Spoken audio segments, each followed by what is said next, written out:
So, on Friday I had a really important job interview in London. And I know that might sound a bit weird because naturally you assume that any job interview is important. This was one of those life-changing opportunities where I was pretty confident that I could really succeed in the role. If you're wondering or concerned, first of all, thank you, obviously.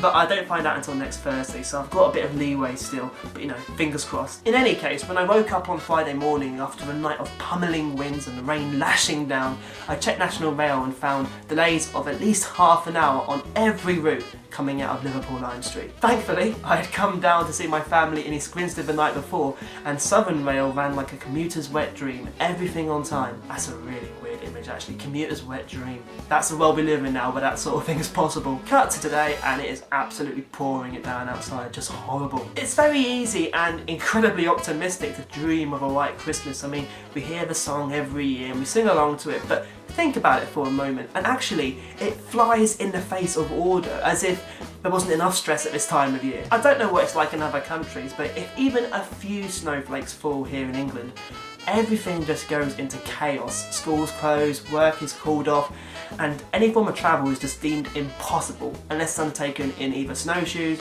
or wellies and you go at a snail's pace, which no one wants to do obviously. Maybe the reason everything closes is actually because deep down everyone just wants a day off. When I was a teenager, if I woke up in the morning and saw a landscape blanketed by snow, I was absolutely thrilled. I would be on my laptop checking the school website for the school closed due to weather sign, which appeared like pretty much all the time whenever snow came in. For me, that was great because it was a day off to have snowball fights, go sledging at my local park and building a snowman. But for many of us, our first reaction at seeing the blizzard before us is not wonder, but dismay at just picturing the inevitable delays to all journeys. Is that a little bit sad or just realistic? I reckon it's a bit of both, because if I'm honest with myself, I would detest a white Christmas. On the big day itself, my family makes the annual pilgrimage to my aunt's for Christmas dinner in the neighbouring village. It's no more than 15 minutes in normal weather, but add a thick layer of snow and if you're traversing over hills all the way, believe me, it's just impossible. There's no way you're getting there. And I know that might sound like I'm being selfish, but picture